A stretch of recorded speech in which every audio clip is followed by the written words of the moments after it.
Susie. Hi, Sarah. This is episode 431, everyone. Welcome to the Brain Candy Podcast. Welcome. Did you know that there's like there's a whole group of people that found our podcast that is not really into the challenge, and so they listen without knowing who is whom. Oh, like who you are and who I am? Yeah. Oh, that's great.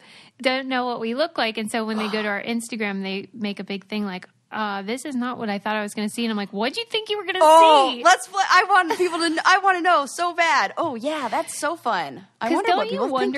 When you call customer service or whatever, what they think you look like?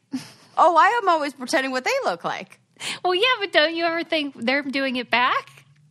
Oh, no, I'd never thought about this. That is totally... Okay, so what does that mean about me? Is that like that I'm super narcissistic, that I never once thought about how they... Or is it the opposite? No, it's the opposite. Oh, good. Whew, I love that answer. Yeah, because to me, I'm like, what do they think I look like? What are they imagining here? Yeah. What do you think they imagine? Well, I feel like I look like my voice because it's sort of high-pitched and annoying, which... No, it's light and airy.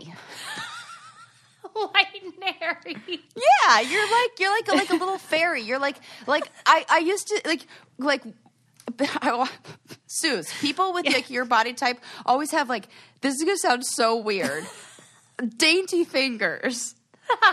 Hands and fingers, piano playing hands, if you will. Right, for tickling the ivories. Yeah, I got potato picking fingers over here. Oh my God. That's like what my family calls them. When your voice comes out, you think that's what people picture are these big potato pickers? Yeah, kind of. I feel like people would imagine like my voice and they'd be like, she's sturdy. Sturdy.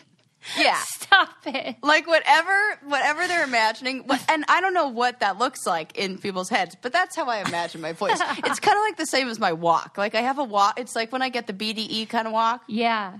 Yeah, I feel like that kind of comes across in my voice on the podcast. Well, yeah, so I feel like we kind of look like our voices. Okay, well, yeah. So whenever people are surprised, I'm like, wait a minute. Oh, wait. What were you picturing? Susie is not the sturdy one, people. No. Not when they get us backwards, but just when they don't know what either one of us looks like. Yeah. And they say, whoa, fun. You guys look different. And I'm like, uh-oh. Right. Oh, interesting. Oh. Any I would love to hear. I'm super, open to whatever that answer is. Yeah, because that's a weird thing how we paint a picture of how one looks like just by hearing their voice on the phone. It must be like a brain shortcut that we like to do to feel more personalized or something. I don't know. Yeah. But I bet they're all wrong. I love that. I used to get confused for my brother on the phone all the time, or him for me, so. Oh, yeah. Yeah. Family members. So, that's why I love musical groups that are all siblings, because their voices sound so good together. Oh, oh my gosh. I never even thought about that or considered that ever. Yeah, man. Because there's something that makes hereditary. Sense. Yeah. Oh, that kind of gives me like warm fuzzies inside. Yeah, a brain boner. Yes, it does. Yeah. Suze, you're really lighting up. Yeah.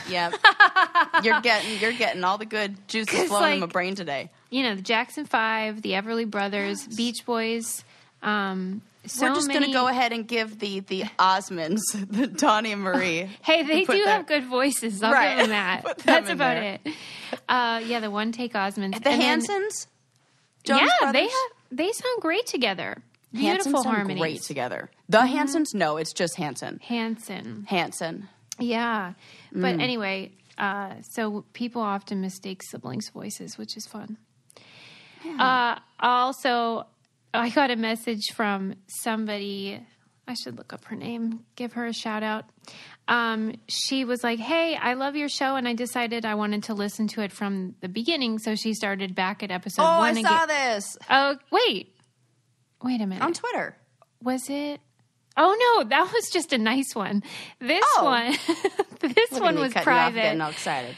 This was private, and she said, I want you to know that the episode 4, which was about fitness and fat and stuff, and I had said all those fatphobic things. Uh-huh. And so she was saying, like, it's cringy, and she's like, I'm not a bigger person, but I still am offended, and I just want to know like what your thoughts are now. And I was like, oh yeah, I was the worst. And like, stick around. We processed the whole thing. I've, since on other episodes, we've talked about things we've said that we regret and that we've grown from. And so I just wanted to tell you guys, number one, I deleted the episode because I was like, should I just edit it so that it's not disgusting and fatphobic, or should I just delete it? So I deleted it, but then I wanted to make sure people knew why, which is that I was saying all these fatphobic things, which I've since addressed and said, this is totally because of my own body issues that I've had my whole life, and like paranoia about size and value of my own worth and all that. But then I was projecting it onto everyone else and saying terrible things. They weren't even that bad, but it was just sort of like out of character for what we believe in and stuff like that. Yes. I would also like to apologize officially. What did you say? I don't know. I don't remember. But could I have said anything? I don't remember what you said, but I just remember but if I was saying like... We have grown, yes. Yeah, like just, I don't even want to repeat it, but... Anyway, I don't feel like that now. I've learned so much, and that was all just my issues. So be big, be small, I don't care. Yeah, man. I love that. Yeah. I just wanted to update you. Okay. Let's see. What are we going to talk about today? In fact, speaking of which, I've like gained a little bit of weight since I've been in quarantine, and I like it better. Do you? Yes, I do. I like playing with I'm like playing with my like jiggling my butt all the time. Yeah. It's like my favorite hobby as I'm standing in the shower. It's kind of a weird thing to share on a podcast, but you know. Are you somebody that is a person who weighs herself, or do you just go by like how your clothes feel? I go by how my clothes feel, how I feel really. Okay. I see.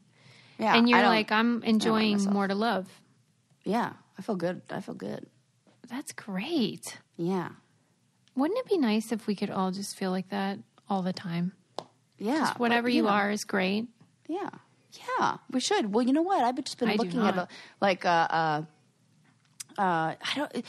I've heard, you know, when you hear a message multiple times, like it's one of those, I don't know if you're listening for it. It's kind of like that red car thing, how, you know. So I've just been hearing the message over and over, at least like 3 to 5 times in the last maybe 2 weeks. People talking about seeing pictures of themselves, 5 years, 10 years, 20 years from like in the past, and going, wow, I look so good then. Like, I can't believe that I ever like was critical of myself then. Yeah. And when you think about past you, and then I thought about myself in those ways, and I'm like, yes, that is so true. And so I'm like, yeah, why worry? And what that's doing we're worrying too much about that. I get it though, because, you know, with everything that's going on with Black Lives Matter and all the reading we're all doing about systemic racism, I see other things too that are systemic. And of course, we all know all the ways that every day we're told, if you just buy this thing, you'll look better, or you need this to be more valuable. And so, of course, we don't feel like we look good enough when every message is designed to make us feel that way. Right. Yeah. So, I mean, have grace on yourself. Yeah. But hopefully through, you know, learning about other things, and through all this movement, and through, I don't know, just kind of reevaluating what's important, like, I don't know, people can let go of a little more of those. I hope superficial things, because I think it strips everything down, and it's like, you know, it's like a daily battle, though. Oh, for sure. This is how I feel like this week. Like, don't catch me like the week before my period, because then I'm like, I'm a monster. Right. That's all of us. And we are. I mean, we are monsters. Sometimes you're a monster. It's fine. Do the best I can. You know, cute one. In fact, I was reading an article about racism and the, I think it was called The Roots of Racism in the Fight Against Obesity, or something like that. And it was just talking about how Black folks have always been, in America, have been stereotypically seen as, well, they're painted as animalistic, right? This is what the problem is in the law and, in our television and media, things like that. It's like they are weak to their animal appetites of eating, drinking, and banging, right? And I mean, we see that in To Kill a Mockingbird. This is the stereotype of, and with Emmett Till, they believe that they can't be controlled. They have to die, right? But so when you apply that to obesity, they're shamed in racism. Then for black women, there's also sexism. And then there's weightism. They have everything stacked against them. Yeah. Like when you put out articles that say what is beautiful, and then you put a white, blonde, blue-eyed woman. Oh, those kind of things. Yeah. So then, if your body type isn't the Anglo-Saxon or Eurocentric version, you're seen as less than. Stuff like that. Oh, it was really illuminating to see all the ways that. Even with regard to, and we know that in medicine, when women or people of color go to their doctor and say such and such, then it's minimized, or maybe if you lost a few pounds, that kind of thing. I mean, it's everywhere. Put on them and put their made to take the blame for it, right? And then there's of course food deserts in low income spaces, stuff like that. It's just we've rigged the system. Yes. That was in Scientific American, if you want to read it more thoroughly. That was just a quick summary. But, okay. What do I want to talk about? Speaking of magazines, this is just a little, not like an ad or anything, but I saw this come up. Popular Science, this summer edition, they're going all digital, and you can go to their website and download the whole thing for free. The whole magazine? Yeah. For free? Yeah. Why? Well, they're encouraging people to, I don't know, go online and read it and stuff like that. So, wow, that's exciting. Right. They were like, hey, we recognize that, shit's wild out there. Here's our magazine. Shit's wild out there. They probably didn't say it like that, but that was the gist of it. That's really cool. Is there a link or something? You just go to their website. You just go to their website. Yeah, and there was a link. I don't know. It came up in I think I subscribed to their emails or something like that. So that's really cool. Okay, good to know. Yeah, it's just a little as an aside. What do you think about all the brands that are undoing their antebellum imagery and branding? Oh, it's about time. Can you believe that's a thing? No, I can't. And that's the thing that's so gross is.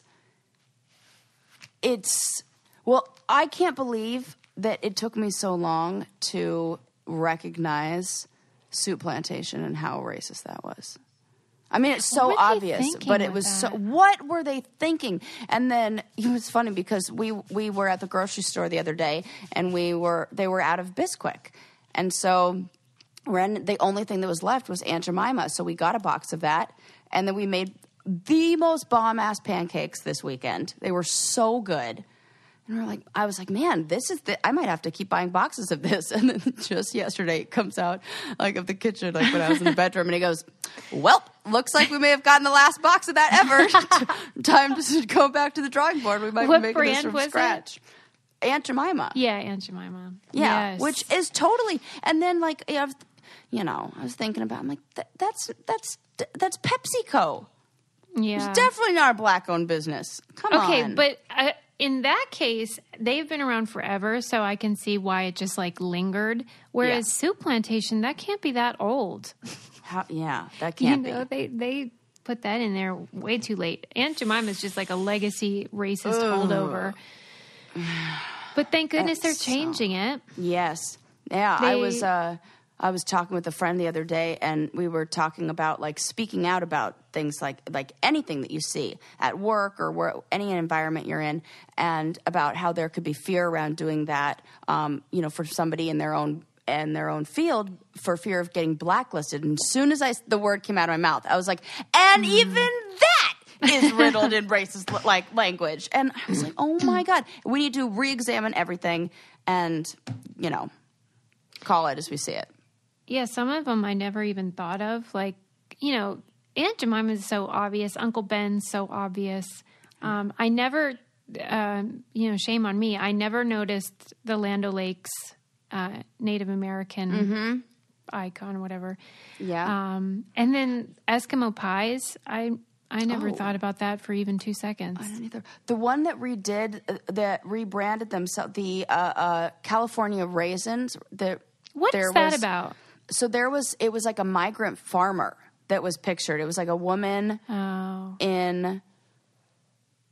Oh, the lady? Yeah. With the bonnet? And so, yes. Okay. Yeah, and that was like that was changed, but it was because an artist then did an artist took that, and I even saw the exhibit, but an artist did a painting of that with like it was like a skull or like a skeleton like that, and it was...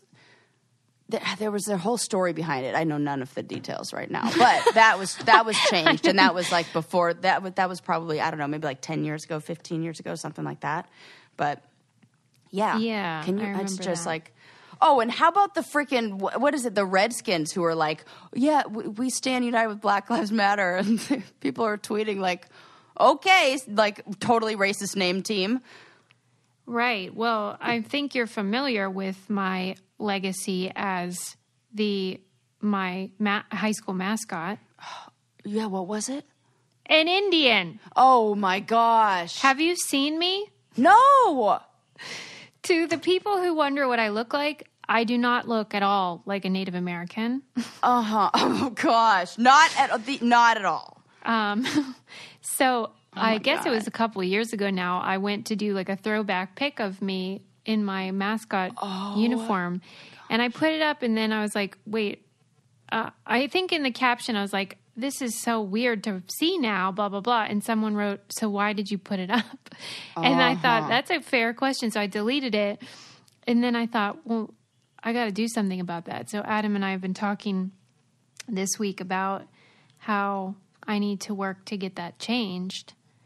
And what, you're at the school? Yeah. Suze, I'm so glad you're doing that. Yeah, it's in the works right now because I thought, well, number one, I mean, I'm not famous, but I'm a public figure-ish. Yes. And I was literally the mascot. Oh, and my gosh. Anybody who looks at this picture should think, well, that looks ridiculous. Yes. A blonde girl doing the how sign. Oh, my God. In my Suze. Indian tunic. Oh, my God. Like Arapaho ceremonial garb or whatever. Yes. Not okay. No, but For I like sure as hell didn't reasons. know that in 1998. Right. And even now, I know people are going to be mad as soon as I start croaking about it. Well, I don't care. No, I don't care either. Yeah. But I just can't believe how, what's the word? Invested people are in something so stupid. I can't believe it either. Take down, we've talked about this for forever on here, take down all the statues. You have been saying that for forever. Even just regular ones. Why are there statues? Yeah. It's the dumbest thing ever. Except I did see a statue of a little dog that saved a little boy and lost his life to two other dogs that were attacking a little kid, and the little kid was dragged to safety, and they made a memorial statue of that dog, and that one can stay. I mean, that's fine, but why, though? Like, it's such a dumb tradition that we do. No, but that was a real cute little dog. Yeah, but only because we're used to it being a thing. What if the dog was secretly racist? I thought you were going to say, what if the dog was actually, like, stuffed and inside the statue? Oh, nope. Wasn't going that direction. Oh, gosh. I have a dark mind. That's funny. Okay, any hoodles. Yeah, so good job, brands. You're about 100 years late, but that's okay. Yeah, so late. Better late than never. I mean, I kind of feel like that about... Yeah, I don't like any of the performative, like I'm going to need to see some action. Yeah, I'm fine with performing, like the performative anti-racism, as long as like you can keep up that. Like even if you're inside, you're racist. If you can not act like one for the rest of your life, that would be great. That'd be a great place to start. That's like a really good thing to. Yeah, you know what? Yeah, there you go. You just have to, like, hide it for a really long time. Just fake it. Because if you're not going to deal with it, you just have to learn how to live in this society and just, like, not be a dick. Yeah. There you go. I mean, I would prefer you be converted entirely. Right. But if you can't manage that, right. I will accept you faking it forever.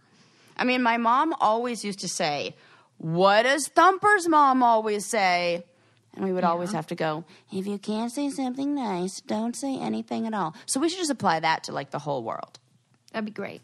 But, like, with less of an attitude and tone like I gave when I was a child. Yes, but it's a good rule of thumb. It really is. I mean, for goodness sakes. Yep. I did read an article in the New York Times yesterday, which was lovely. It was about a woman named Marty Goddard who...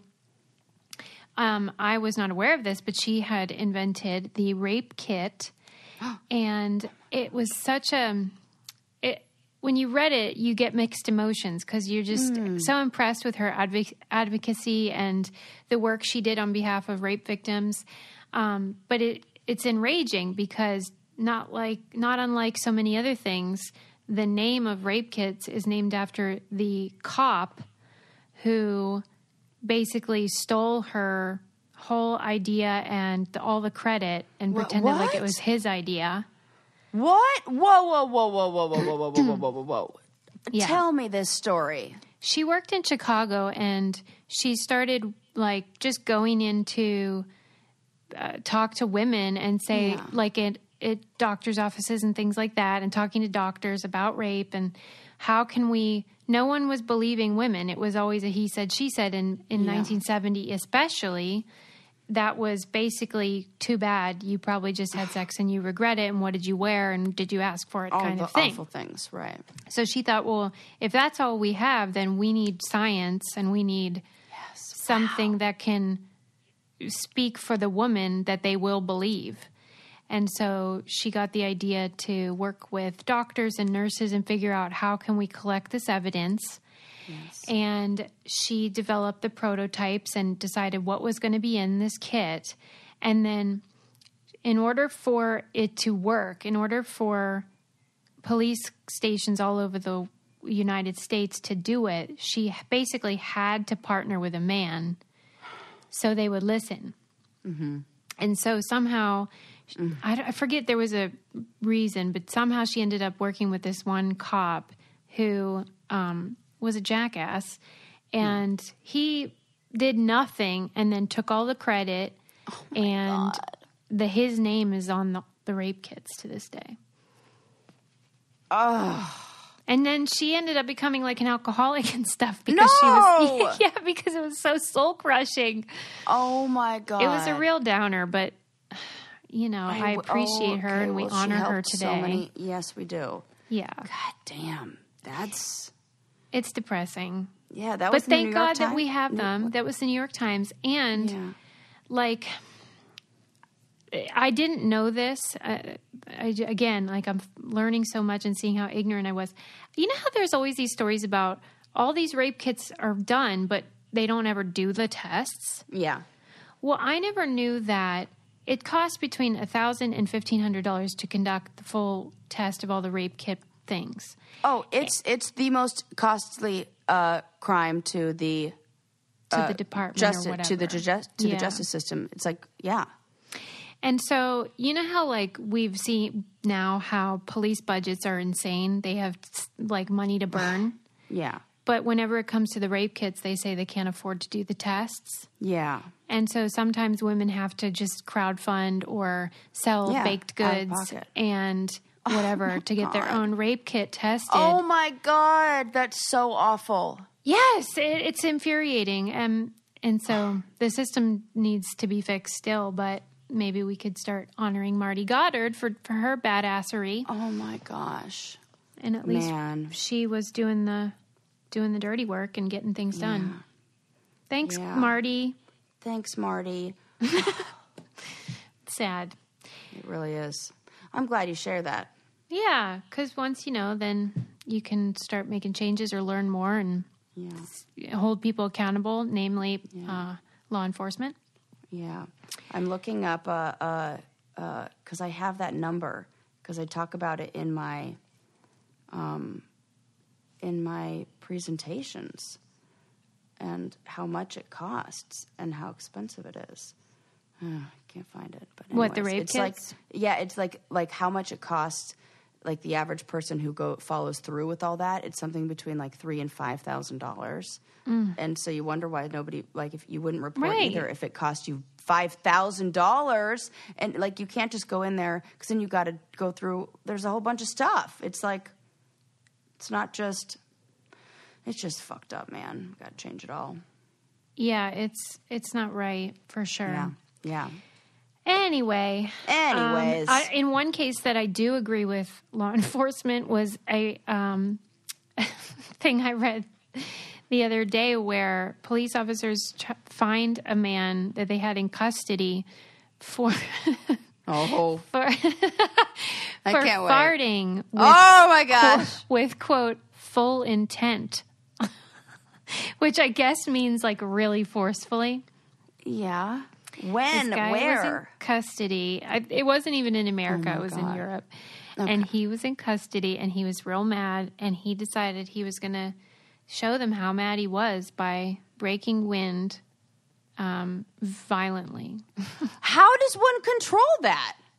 Well, I guess maybe if you have to toot and then you decide to push real hard and get it to... I thought, well, hey, I'm on the side of the police officers in that case only, because I do not find that funny, and it's so gross. Well, we know that, yes, I agree with you, and they should fine him, and there should be law. I don't know, like a separate unit that just goes around with special masks and investigates these rogue windbreakers. That is hilarious. Breakers of wind. I don't know. I'm actually surprised it doesn't happen more often. It's not allowed in this. It doesn't go on in this house. No. Not at all. Except, you know who is the culprit? Bo. Bo. Just this morning, Ren and I were petting her.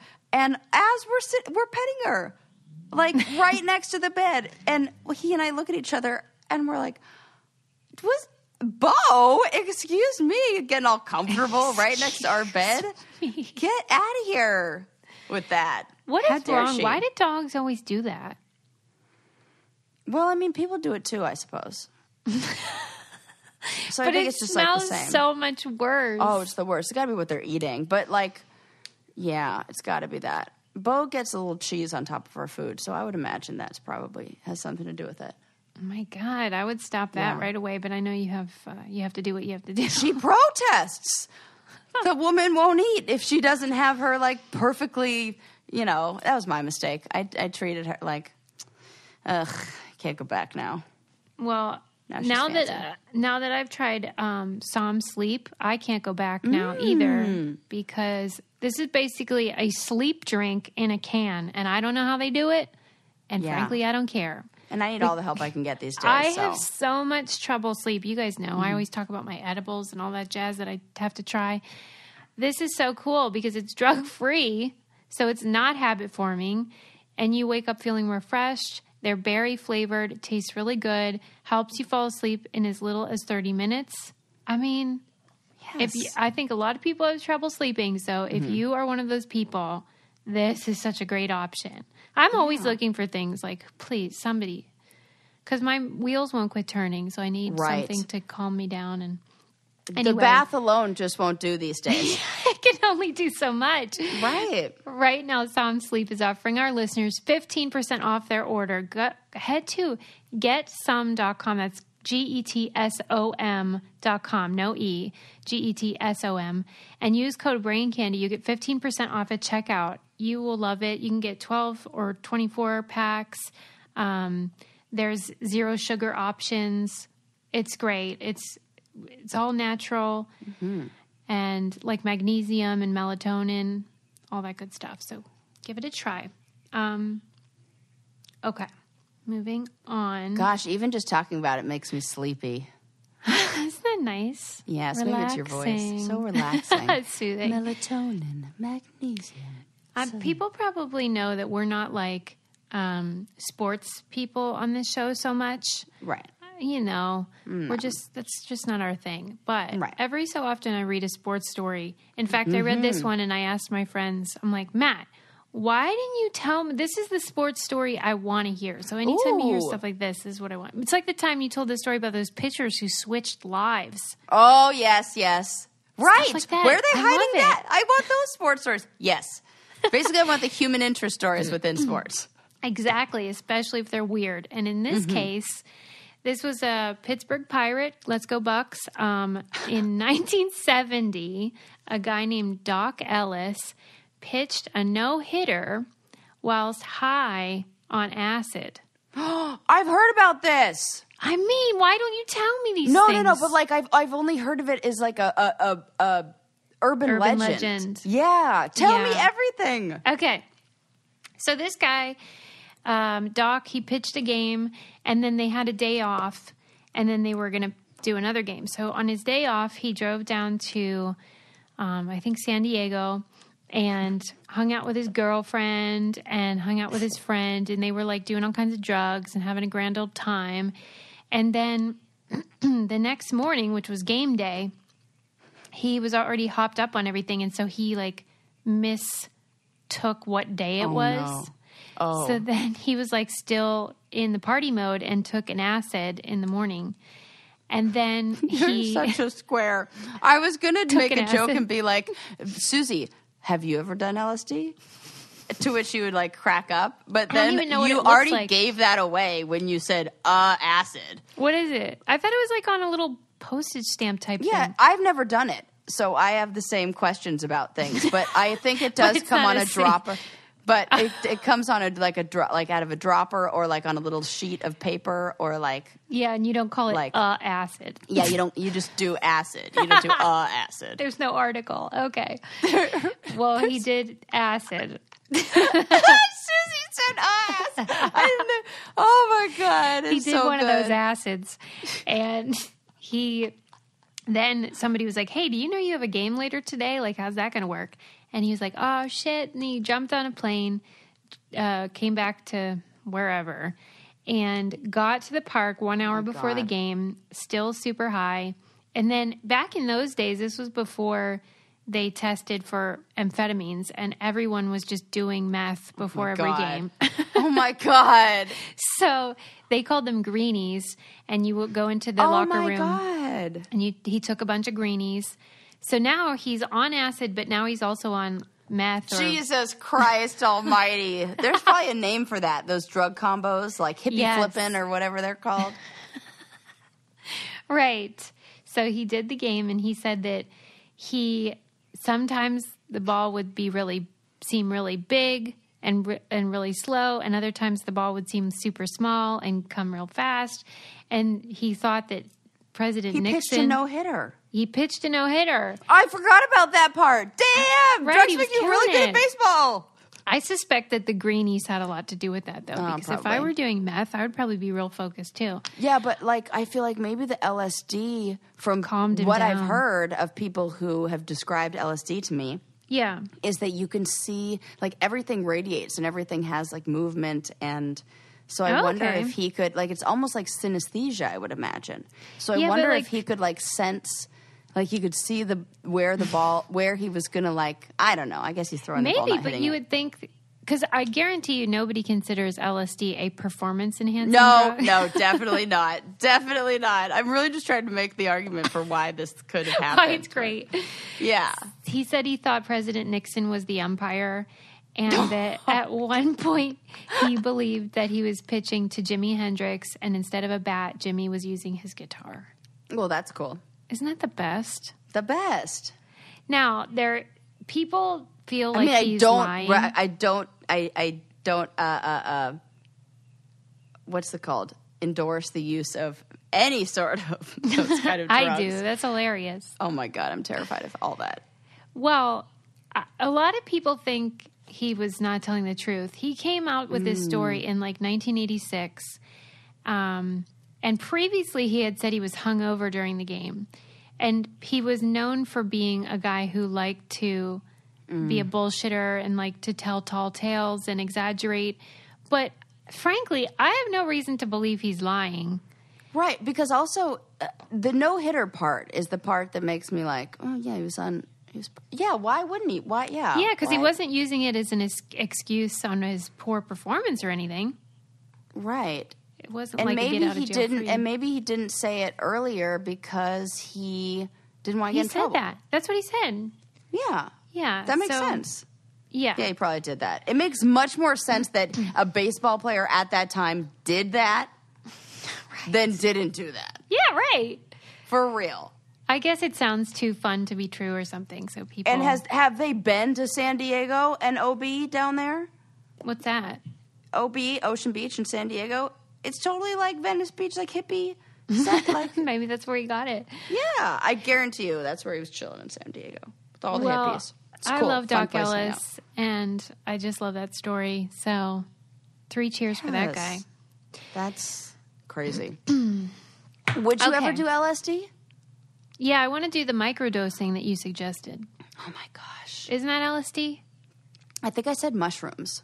Oh, yeah. Okay. Yeah. Well, whatever. Any kind of hallucinogenic that LSD, you can take. I'm so scared of that. I don't know why. It, like, freaks me out. LSD does. But even though there's nothing, like, it would be, people do it, I don't know. I've seen I'm just scared of that. I think it's because it's, like, in a lab that it freaks me out. Oh, I don't even know that. Yeah. That, like, I think that one's not, like, that one it's not grown in nature. Right. And I'm all about that. I'm like, if it comes out of the ground, you're it's like probably, mushrooms, marijuana. Yeah. Even cocaine, right? But even mushrooms, no, I still wouldn't do that. And even mushrooms, I've only done once, and I'm like, oh, I can't. It freaks me out. I think people would be surprised to know that you have that anxiety about it. Right, that I'm like yes, I'm like not a fun person to do drugs. You would never want to do drugs around me.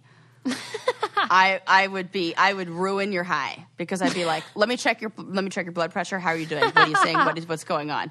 I'd be more paranoid for the people around me doing drugs. Nope, not cool. Okay. Yeah. Well, in fact, one time people started doing drugs at a party, and I'm like the one who leaves. I'm like, I'm gonna go now, guys. Oh my god, that's so great. Yeah, and you know what's funny is like Ren found. I told you when we were cleaning out Ren's storage unit, he found his Dare shirt. Yes. And I was like, oh my god, I want it so bad, and I have it. I'm like not wearing it, ironically. Oh, how does it look on though? Where's the picture? Like, I want to see. Oh, I'll take a picture. It's real cute.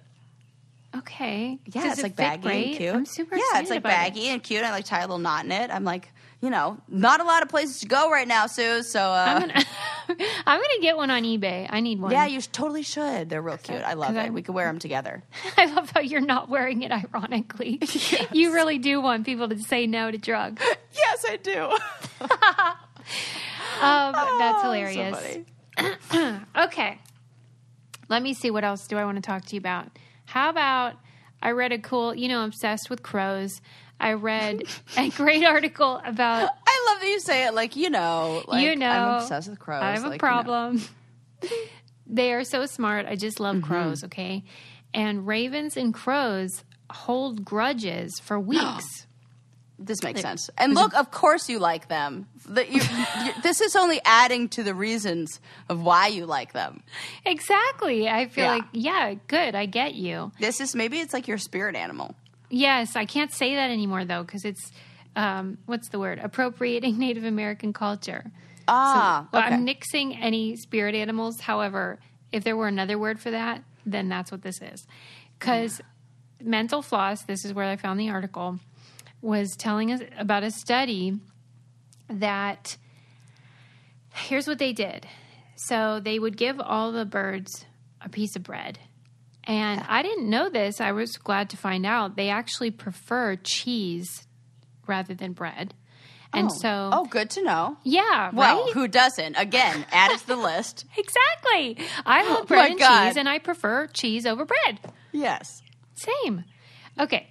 So then they would offer, the experimenters would offer cheese if... It's so great that there are birds in the background right now. I know. I'm sorry. No, this is beautiful. It's amazing. I love this. You can't even, that was not edited in there, people. No, this is that's live. Natural. IRL. IRL.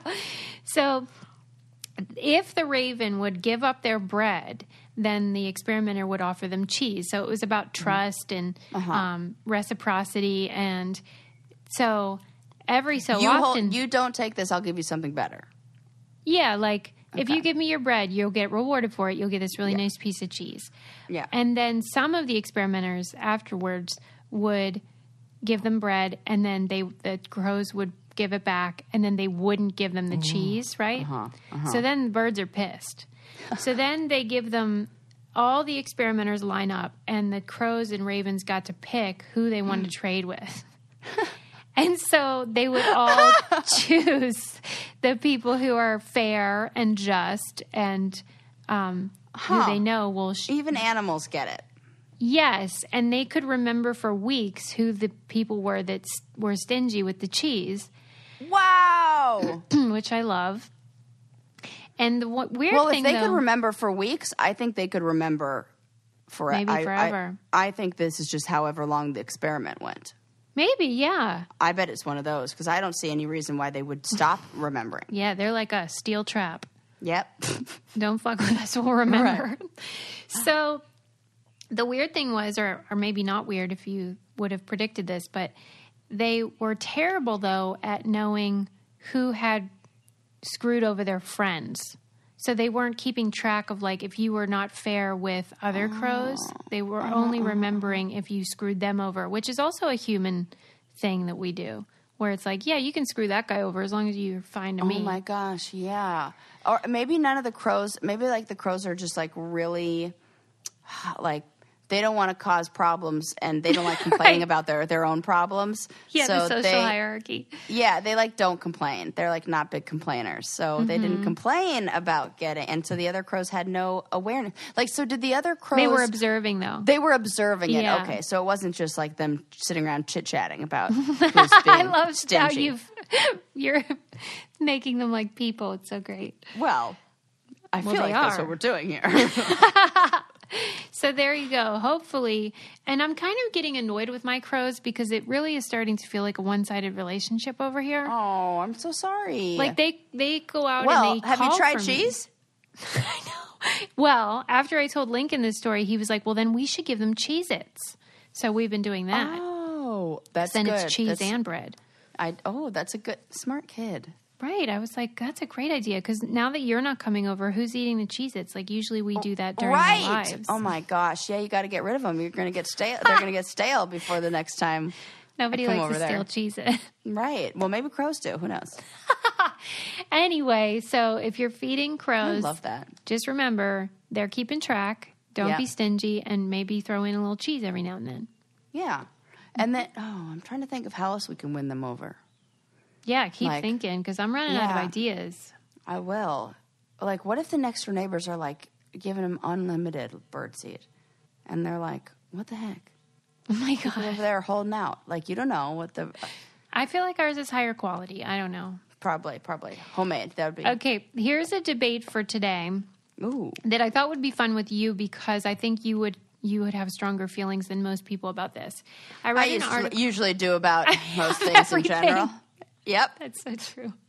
Or I'm at least loud and want to share my opinion. Okay. Well, I read that Alicia Silverstone. Oh, yes. Takes baths with her 9-year-old son. Nope. So people are worked up about it, and I wanted to know your thoughts. Oh, I think 9 years old is too old. I think when you start to... No, I think that you can't... No. Because what do you? It sounds to me like Alicia Silverstone has kind of been in the camp of like keep a baby as long as you possibly can. She was like the let's breastfeed until we're really old thing. And I do believe there is too much of a good thing. Like, I understand that we're getting like comfortable way to put it. With our bodies and all this stuff. But when they start, because what you don't want to, there needs to be a separation between like it. Okay. How about this? it's a lot of it has to do I'm sure there's like a whole bunch of arguments that somebody can be made about like different cultures and just how we see nudity in America versus somewhere else, because because she is raising a child in this society. I feel like it's important to kind of like fit you have to, in a social way. Norms. Yeah, there are social norms, and especially like the sexualization of a child, because kids are becoming sexualized at a much younger age, like exposed to things with, porn and stuff that they can find online or just media, things like that I think it's important to not, have the child, like, because when do you stop? Well, that's then it's 10-year-old, 11-year-old, 12-year-old. So then the child's going to have his first sexual thought with mom in the bathtub with him. Do you see how that's a problem? Like, no. If you need to keep your private, I don't believe in that. Okay. Yeah. But then I think about nudist families, but they're not bathing together. They're still, and also he has a right to privacy. I wonder if this kid's taking his own baths, or is she like having to take a bath with him? And how is he cleaning himself? I have a lot of questions. You really do. I didn't expect that. But they're all good questions. Like, what is going on? And is it just for, because it in the headline it said during quarantine. And so I was like, wait, is it special for quarantine or... And then that sounds weird. That's weird too. Like, are you scrubbing him different? What's happening? And at 9 years old, you should be able to bathe yourself. Lincoln is 8, so. And you know how I love baths, but like when he turned like 6 or whatever, I was like, okay, you're too old for a bath. Yeah. Get in the shower. And so he takes a shower and here's me like still soaking in the old tub. But I definitely do not bathe or shower with my son, certainly. Right. But I am fine with changing in front of him and stuff like that. And so I thought, well, maybe that's no different. Because that's not a personal... what a bath is intimate. It's intimate, yeah. It's a private moment. It's time where you get privacy. Yeah. Because I feel like at a certain point he has, in his own little child way, a right to, not tons of privacy, but at least privacy with his own body. Yeah, and for me, it's not as much about the bath, even though that is weird, as much as it is autonomy. Like, I feel like that person should develop their own sense of self apart from you as a parent. Thank you. That was the word that's what I meant with the breastfeeding and everything. Like, he needs to learn how to eat. He needs to learn how to, have clean his autonomous. balls. Clean his balls. Teach him. Yeah. Because that creates a weird... It's almost a codependent type of scenario. It is. Yeah. Because she's obviously getting a lot out of it, too. It's not just, like, for him. And that's not the point of having a child, no. What is the point? I'm still wondering. I actually don't know. I had a psychology professor ask this once, and I ended up dropping her class because I was like, I can't. Couldn't think of an answer? Right, because she was like, there is no like, every single reason for having a child is selfish. And try to argue with me. Yeah, and I was like, is. Well, although it is expensive, we were talking about this on the Q&A, and I was...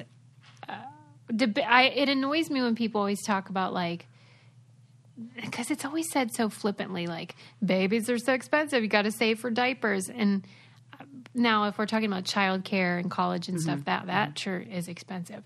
But yeah, like, that's the downside, is you do have to pay a lot of money, but otherwise, isn't it all just sort of for your own self? Yeah, right. Like, everybody brought up every single thing that we're talking everything that you're thinking right now, listeners. And she was like, no, here's why that. And I was like, fuck. What was her broader point, though? Just don't have kids? I don't know. Because I swear to God, after that class, I was like, she wasn't a good fit for you. No, not at all. Was not one. And she talked, like, and how, like, she talked a lot about time and, like, how time is the one thing that we all are missing and we don't have enough of. And, it's true, but it sounded like she was going through her own shit. Gotcha.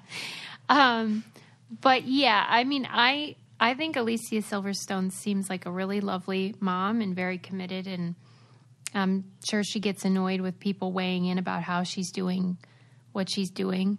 But that one was surprising to me, and it just felt like, I wonder what everyone else thinks about that. I think there may be some negative long-term effects to that. Like, I just imagine like the Bates Motel, like you know, Oedipus complex, like Freudian. Yes, it's not. It's like no. That 9 years old, 9. Like I don't. The funny thing is, I don't think she would do it if it were a girl. I'd have no evidence, but that's just my sense, is that women have weird relationships sometimes with their sons, where it's like a surrogate for intimacy. Yeah, but I'm trying to think if, like, because my mom did not take a bet. Like, I'm trying to think of, like, Rhea and Sally splashing around together. No, I'm like, I wouldn't. I was like, when would that end? No, I never ever did that ever in my whole life. Yeah, I can imagine. The only time where I remember, but I wasn't in there with her. It was like she was sitting on the toilet seat. Like when we were, she was like teaching me how to shave my legs. That was like it. Oh, well, that's fine. Yeah, but yeah, that's weird. Yeah, tell us what you guys think. Sarah's not into it. I mean, here's for me. I mean, but I just see that there could be some. Yeah, that's the thing, is the article didn't share her point of view. Like, it would have been helpful to know her philosophy about it. I know other things she did. Remember when the kid was a baby and she would chew up the food? Yes, and then that's freaking weird. Spit it into its mouth. Yes, that's not how it's supposed to happen. Yeah, she was simulating bird culture. She would love our show. We're not a bird. Oh, she. I don't know. Oh, Lord. Those crows would probably judge her. Yeah, they would hold a grudge about her. Yeah. Weird They'd be like, parenting. I don't want any of your regurgitated food, lady. Give me some cheese. Okay, let me think if I have anything else before we go. I mean, the regurgitating. I can't with that. I just... Because when does it end? At 9? I mean, what else are we going to... That's weird. And this is the stuff she's openly talking about. Right. You know? What's she doing normally? Yikes. Like, privately? Yeah. Like, remember how I told you, like, my mom, my brother, like, threw me a little... impromptu ceremony with a candle and everything when my period started. Yes. Like, that was like my mom level of hippie, and my brother did that. Imagine Alicia Silverstone level of, like, you know, whatever. I'm sure it has upsides. I'm sure that can create a really sensitive, caring, human, but it might be hard for, relationship development and own identity. In the future, like, how is another woman, like, what's a relationship with another, woman or man going to be like? Yeah, it's going to be real interesting to watch that unfold. Yeah. I'll quickly say I did read an article about how clowns, like party clowns, are handling life in the pandemic. I love stuff like that. Oh, no, so creepy. When Ren and I walked down, we were down by Venice Beach. There were 2 clowns sitting on a bench that were, like, talking to each other, making balloon animals and stuff. And I was like, this is weird. I get that. Yeah, I know what you're saying. They all seem so good-hearted, though, and they were so, like, their heart's in the right place. And I did think it was an interesting concept because there are so many industries where people basically are out of work now because of the new normal, and certainly had never thought of clowns as being one of them. But, like, I can't think that the business was thriving before that. I don't know. Maybe like kids' I feel like parties. They were on the downswing. Like Elsa and Olaf were having a day at children's birthdays, but I don't know if clowns were a big pull these. Yeah, I think that is a dying art. Yes. But they now, of course, have to wear face masks, and they can't really do a lot of their act because so much of being a clown is very like in your face. Your expressions. Yeah, and I never thought of this too. Speaking of social norms, they're saying a lot of what being a clown is breaking social norms. And when you're in an era where social norms are about safety and viruses, there's it's not like cool no room. It's not cool. Yeah. So now their hands are tied. Sometimes literally. And I was going to say with one of those little like with ribbons a ribbon that goes on forever. Yeah. And then they make these balloon animals and they have to disinfect them before the kid can have it. That's not fun. Oh, no. But I was heartened because part of the article dealt with the specific genre or whatever of clowning, which is the medical clowns, and how instead can we just pause for a moment to say, you said clowning. Yes, that's what they call it. I know, that's hilarious, and I never... Clowning around is really a thing. That's right. I can't. That is hilarious, clowning. So medical clowns are like Patch Adams, where they'll go into children's wards and give the kids a wonderful break and lighten up the moment, which is such a blessing. But obviously that is not happening right now. So they are Zooming with the kids, and they're just adapting, and they're doing like magic that you can do on a screen, which is fun too. Like you can do special effects. You can add a weird background and a funny joke. And I think that's really cool because that allows them to still help these kids, but not risk their safety and all of that. So that's the good part. Man. There you go.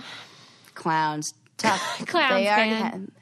They're adapting as many of us are. Whew. In these uncertain times. That's all I got. Please leave us a review, and more importantly, tell a friend. Tag us in everything. We'll follow you back if you tag us. Follow us. Oh, we love that. Instagram, Twitter, all that jazz. And we'll see you next time. Bye. Bye.